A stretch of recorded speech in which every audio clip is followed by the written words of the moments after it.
আপনার ক্যারিয়ারের এই সাফল্যের পিছনে কাদের অবদান আছে বলে আপনি মনে করেন? এই তো দিলেন আমার পুরো ইমোশনে ফালায়া। আসলে আপনারা এখন আমার যেরকম দেখতেছেন নায়িকা জেসিয়া, আমি তো আসলে এরকম আসছিলাম না। আমি আসছিলাম সাধারণ একটা গ্রামের মাইয়া জেসমিন। এই জেসমিন থেকে জেসিয়া হওয়ার পিছনে কিন্তু অনেক মানুষের অবদান আছে, কিন্তু এর মধ্যে একটা নাম, যে নামটা আসলে না বললেই না, আর সেটা হইতেছে বিখ্যাত নায়ক সাগর খান। আর কেউ কি আছে? আর কার নাম থাকবো, আমি তো সবার নামই করলাম। এই মানুষগুলোর কারণে তো আজকে এই জায়গায় এসে, আর কারো অবদান নাই।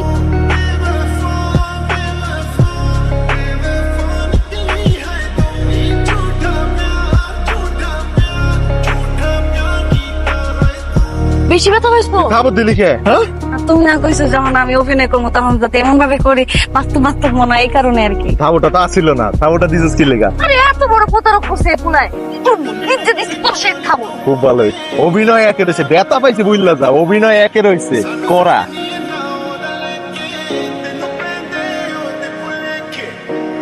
এই থাম তোরা, কি শুরু করছস? প্রত্যেকদিন দোকানদার মধ্যে সিনেমা লাগাইছস। এই জসিম, তুই কারে কি কস? কথা বুঝা শুনে কইস। তোর তো সাত কপালের ভাগ্য বেড়া যে আমরা তোর দোকানে বসে চা খাইতেছি। কদিন পর এই জিয়াসমিন যখন অনেক বড় নায়িকা হয়ে যাইবো, তখন তো আবজোর করে আমাকে তো দোকানে আনতে পারবি না। তুই হইবে নায়িকা? চেহারাটা দেখছস? আরে যা যা যা জায়গা। জসিম, অনেক বড় কথা কয়ে ফেলাইছিস, মায়েরারে কষ্ট দিছিস তুই। একদিন এই জিয়াসমিন নিয়ে আমি অনেক বড় নায়িকা বানাই তোর দেখা দিব। তোর দোকানে জীবনও চা খাইতাম না। জসিমের কথা মন খারাপ করছিস? মন খারাপ করিস না, তুই মন খারাপ করলে তো আমারও মন খারাপ হয়েছে। আর কেউ জানুক বা না জানুক, আমি তো জানি তোর মধ্যে কি আছে। তুই একদিন অনেক বড় নায়িক হয়ে পুরো গ্রামের মানুষে, পুরো দেশের মানুষে দেখা দিবি। তোর ভাবে আমি বুক ফুলাই সরব। আমার খালতো বোন এত বড় নায়িকা, আর ব্যাপার আছে না। তাই একটা জিনিস, গ্রামে থাইকা তুই নায়িকা হইতে পারবি, তোর শহরে যাইতে হইব, ঢাকা শহর। তাহলে আব্বা আম্মা খাওয়া যাইব না, কারো কিছু খাওয়া যাইব না, পালাই যাইতে। যেদিন তুই বড় নায়িকা হয়ে যাবি, সেদিন খালু আর খালা এরাই তোর মালা দিয়ে বড় যাবি। আজকে রাতে আল্লাহ ভরসা।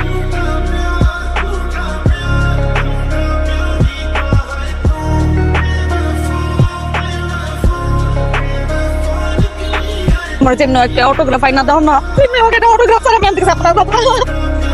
কাট কাট কাট কাট। আপনি কে ভিডিও করতেছেন কেন? এই প্রোডাকশন ক্যামেরার সামনে দাঁড়ায় ভিডিও করতেছেন না, দেখতেছ না? এই যে ভাই মোবাইল, একটা ভিডিও হবে না, একটা মানুষ ভিডিও করতে পারবে না। ভাই আপনি চিন্তা করেন না, কোনো ভিডিও হবে না। তুই কি আমাদের প্রোডাকশনে? হ্যাঁ, আরে অসাধারণ অসাধারণ। তুমি সারাদিন থাকবে আমার সাথে, এক পায়ে দিক ওদিক হবে না, ঠিক আছে? খুব ভালো করেছো। অ্যাকশন। স্যার ছাতা ম্যাডাম পান দেখছেন? সারাদিনে একটা ছেলে পাইলাম যে কাজে, নেক্সট সব শুটিং এ ও পার্মানেন্ট। স্যার ডাব খাবেন? মনের কথা বলছো। ম্যাডাম খাবেন ডাব? এই দুইটা ডাব আন। কত যে ভালো লাগে আপনারে, কত যে দেখছি আপনারে। আমি যে কত বড় ফ্রেন্ড আপনার। ম্যাডাম আপনারও ফ্রেন্ড ম্যাডাম, খুব ভালো লাগে আপনার। একটা অটোগ্রাফ, অবশ্যই অটোগ্রাফ দিব। এই কলম আছে, কারো আছে? কলম কই? কই হাত দাও। ও স্যার আমার লেখা। ভালো কাজ। আমার বইনের লেখা, খালতো বইন স্যার। কোথায় সে? ওই যে স্যার। এই আসলে কি লেখা? আইতে দিতেছে না স্যার। এই আসতে দাও।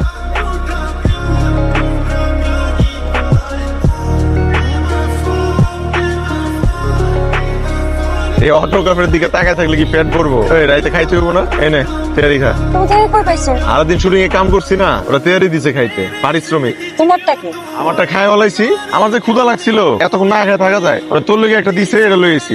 ল আমি দেখছি না ওনারা তোমার একটা প্যাকেট দিচ্ছে, আর এটা তুমি না খেয়ে আমার লেগে নিয়ে আমার মিথ্যা কক। আরে আমার কত সাথছে, আমি খাই নাই। তেয়ারি ভালো লাগে না আমার, ভালো লাগে না যেটা খামু কেন। ভাত খাইনি মনে, তুই এটা খা। কিন্তু আমি এটা খাবো, অটোগ্রাফটা উঠে যাবো না, ভালো লাগবে না, রেখে দাও, পরে খাবো।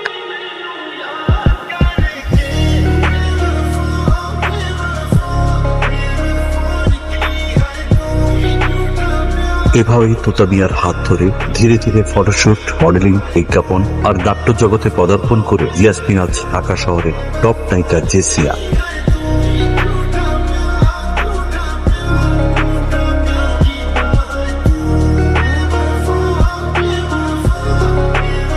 আপনি যে নম্বরে কল দিয়েছেন নম্বরটি এই মুহূর্তে বন্ধ আছে। কি ব্যাপার, তোমাকে আজকে অফ লাগছে? কোনো সমস্যা?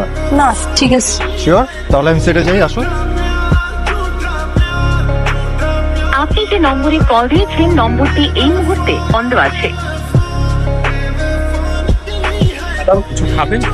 আমি তো যেটা খাবো তোতা, আমি একটু বসি, একটু পরে আসেন, তারপর অর্ডারটা দিতেছি।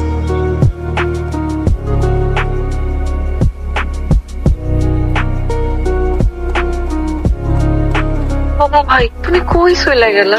কেন শুইলা গেলা? তুমি যেখানেই থাকো, একবার খালি আমার কাছে ফিরে আহো।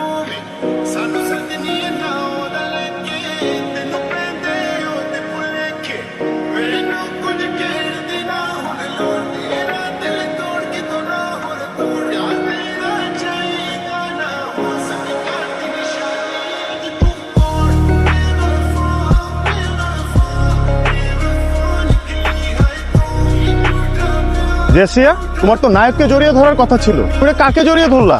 সিনেমার নায়ক তো অনেক জড়ে, কিন্তু নিজের জীবনে নায়ক সে কোনো জড়ে কোনো কোনো মুভিটা বলা হয়নি তারে আমি ভালোবাসি, কতটা ভালোবাসি। তুমি ছাড়া এই 7টা দিন আমার কাছে 7টা বছর মনে হয়েছে।